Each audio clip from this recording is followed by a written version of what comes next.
What is up, guys, and welcome back now to episode number 13, I do believe, of the My Player Career Mode here on YouTube. I want to thank you all so much. Before I start this episode off, I want to thank you all so much for the support you've been showing on my channel. Absolutely mental. We've hit 320 subs at the time of recording this, and that's absolutely crazy. And the fact that you guys are commenting on the videos, letting me know what you guys are thinking about the videos I'm making and stuff like that. And it's actually getting a lot of you guys giving me suggestions on stuff that I've asked you to do during videos. So again, mad props to you guys, and thank you all so much for the support you're showing me on the on the channel so far. The most thing that you guys like to see is the Illusionary Career Mode, and that's what we are doing daily here. Obviously, we alternate with My Player and the Ultimate Team Series, but this will all be stopping around Christmas time when we do, in fact, start our new Ultimate Team Series, which will become a 5-day upload, or 5 uploads per week. So it's going to be interesting, this one, as we're going to see how far we can go in this My Player Career Mode before it starts getting boring for me and before you guys end up getting bored of watching it. Because right now, I'm not really enjoying it too much when I'm recording it. It's a little bit like, it's a different experience for me. I haven't played a My Player Career Mode before, so I'm sort of struggling to work out all the little bits and tricks to do with it. So at the moment, I've just got to sort of grin and bear it and try and work out what's the best way of doing stuff and stuff like that. So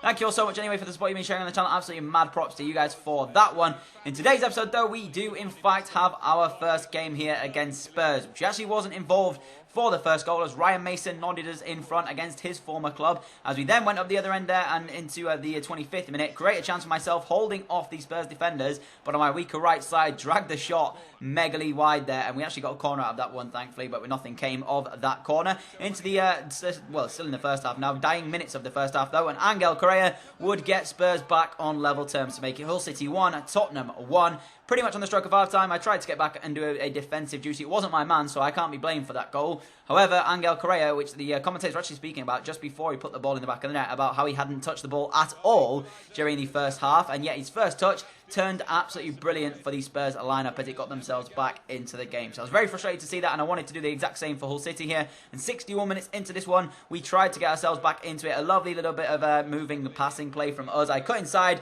very nice ability to get past the defender, take the effort on, but it comes back off the bar. I tried to be the match winner for my Hull City side, just like Angel Correa was very important in getting Spurs' equaliser. I was almost going to be credited with an absolutely wonderful team goal there for Hull City, but unfortunately, ultimately, I was not able to convert the chance. And 74 minutes in the game, we could have been a goal behind as Moussa Sissoko got into a very good position, and it was a great save from the Hull goalkeeper. And literally 4 minutes after that, he saved another chance for Tottenham. So very frustrating, well, evening for them, I'll say, because in terms of that one, you look at the chances that both sides had. Yes, it could have gone either way. However, on the day, I would have probably said that Spurs would be the more disappointed out of the two sides to get a point here. You can see some of the Hull players a bit distraught with that. But I think that that's a very, very good point there at home against Spurs. At the KCOM Stadium, to take Spurs on and give them a game like we did there, I was overall happy with the way the team played, and I was happy with my own personal performance. Had I have been able to try and get myself into a position where I scored a goal, I'd be even more happy with that one. But unfortunately, I was not able to do it, and, you know, it's just one of those things. It came back off the bar.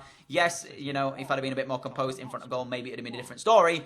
But after that game, we got the news that we were back in the England setup. We were in for an international friendly against Denmark and against, I can't remember who the other side was in the two friendlies. It's not quite as important as competitive games, which is what I would like to be playing in, but a friendly is as important nonetheless, as it does give me a chance to showcase what I can do for the international side, which is extremely good to see. And you can see here, we are in fact playing our friendly against Denmark, against obviously the likes of Christian Eriksen, who we just played against in the last game there at Spurs. So it was going to be interesting, this one. I was looking forward to giving myself a tough test internationally, because Denmark do have a very good side here. And it was going to be no slouch in terms of defending and in terms of what we had to go forward against them. You're going to see it's a very strong England lineup as well, I have to say. Leighton Baines is the captain today, but it's actually got Ben Foster in goal, who actually is international, or retired from international duty in real life. So he wouldn't normally be playing unless he came out of retirement for that, of course. But he's actually in the side for them today. It's a very strong England lineup, and it's actually not the strongest possible lineup they could have named. I do think they do have Keane as well, the Burnley centre-back, in the side today, but it's obviously to be expected because it's only a friendly. So there's a number of players in here who may have never played an international game for England, or a competitive international game for England.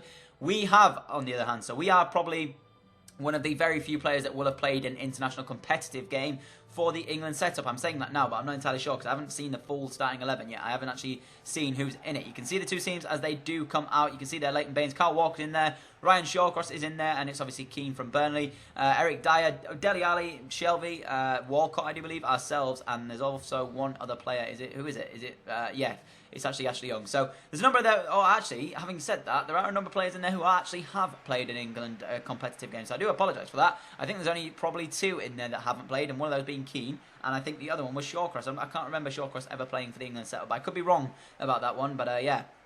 You can see the sides nonetheless there. Leighton Baines was captain on the day, and they actually gave me the number 5 shirt, so I was very surprised about that one. It's very, very unusual to be given a number 5 as a forward here for England, but I'll take every England appearance that I can get. And 8 minutes into the game, we almost had ourselves, a chance, as we managed to get the ball into a dangerous area, who I think was Theo Walcott in the end, brought down for a penalty kick, and I was praying that I was going to be taking this one. But when you've got Leighton Baines in your side, it's quite obvious who's going to be taking the spot. Actually, it was Ashley Young. But yeah, when you have Leighton Baines in the side, it's quite obvious who will be taking the spot kicks on the day. And it was, in fact, Leighton Baines. And it was good that he stepped up to take it, because he sent Kasper Schmeichel the wrong way in the Denmark goal. So 10 minutes into the game, Denmark 0, England 1 through, I guess you could say we were involved, because we did manage to get the penalty in terms of the pass through to Ashley Young to cause the danger in the first place.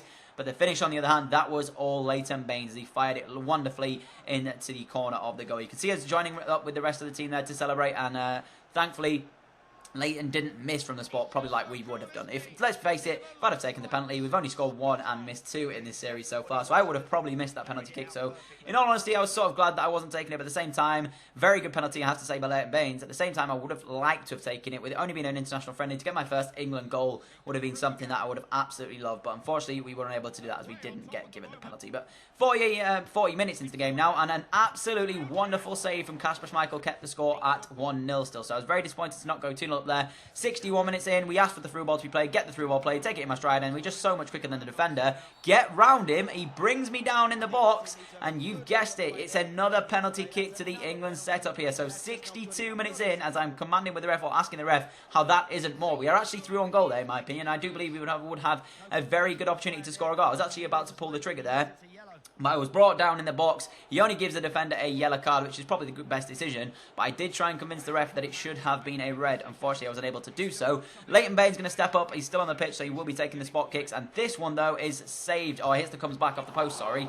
by Leighton Baines. So he weren't 2-0 up in the game. And I would have loved to have taken that one, considering we're already leading in this one. I was sort of thinking, come on, Leighton, just give me this one. But he didn't, unfortunately, and he ended up missing it anyway. So 72 minutes in, Wayne Rooney came off the bench to make his cameo in this one. We've sent him through, and an absolute rifle from the England skipper and the all-time top scorer of the England setup, as that's what I'm trying to achieve here at England, but at the moment, haven't even scored a goal for them, so, you know, it's one of those things. But Wayne Rooney steps up and gives us the assist in the game. An absolute rifle, like I said, wonderfully hit from him on his weaker left side. Kasper Schmeichel could do nothing against that one, and he fired us 2-0 up in the game. So very, very nice goal to come off the bench and score. And in the 90th minute, we were so close to having ourselves an England goal. As you can see, made the tackle, sort of a weird one, smashed the ball goal as it comes back off the bar and the post to not give us a goal. So twice already in this episode we've hit the bar that's denied us a goal in this episode so far. First one could have been a winner against Spurs. The second one could have been a third goal for England, and it could have been our first England goal, but we were unable to do so. Very, very unfortunate to not give ourselves a goal. We played at an 8.6 though, so I can't really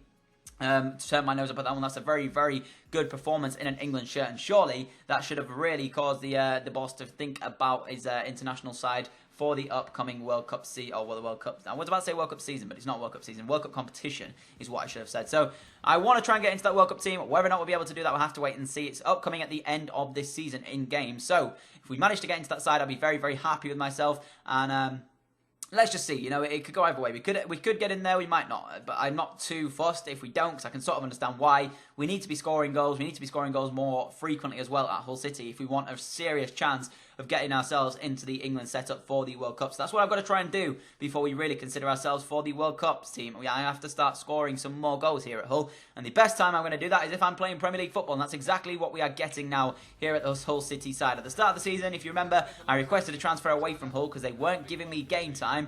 In the end, we ended up getting called up for England, made our England appearance, and then they started to play us here at Hull. And Hull City at the moment are in 8th position, so a very good league position for Hull at the moment. A very, very respectable position as well for Mike Phelan's side and ourselves. As we went into this one against Southampton at St Mary's, looking forward to this, trying to get ourselves on the score sheet. And 32 minutes into the game, we almost managed to have ourselves on the score sheet. An absolutely wonderful strike, which didn't end up in the back of the net. I was so frustrated at the fact that this didn't go into the back of the net. That's a wonderful effort, I have to say.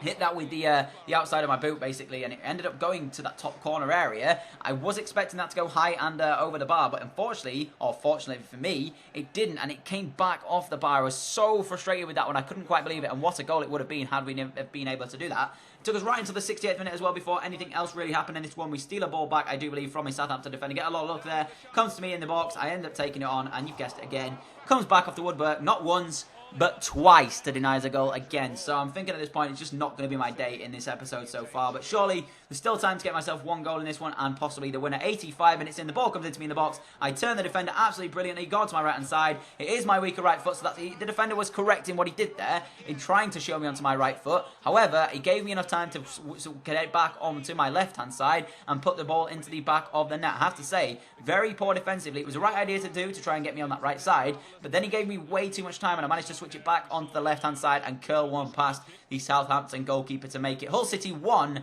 Southampton 0 at St Mary's. A very, very nice goal from myself, if I do say so. We should have had 2 or 3 in this one, if I do say so as well. But an 87th minute winner here at St Mary's, I will take it every day of the week. Another 3 points for myself and the team, and also another goal to add to my tally here at the Premier League club. So that's 3 goals now in the Premier League that we have got. Nowhere near what I would have liked it to have been. However, 3 goals is nothing to take away or nothing to look up at and say. It was actually Alex McCarthy in the Southampton net, so I was a bit surprised about that one. So no wonder it was a very good finish. Although it was a very good finish, it was a bit of a poor goalkeeping error. We only played at an 8.3 rating, in all honesty, which I was a bit disappointed about, because in my opinion, we caused Southampton absolute danger all game, and it took us right until the 87th minute, I know, to get a goal, but we did manage to get it in the end, and I would have said that as a match winner, you're looking at a rating of about 9, but apparently not, as we only get an 8.3 there. But nothing to complain about. 3 points, another goal for myself, and that's absolutely brilliant. We are coming towards the end of this episode of the My Player Career Mode. If you have enjoyed, smash that like button. Thank you all so much again for the support you're showing on the channel and on my videos.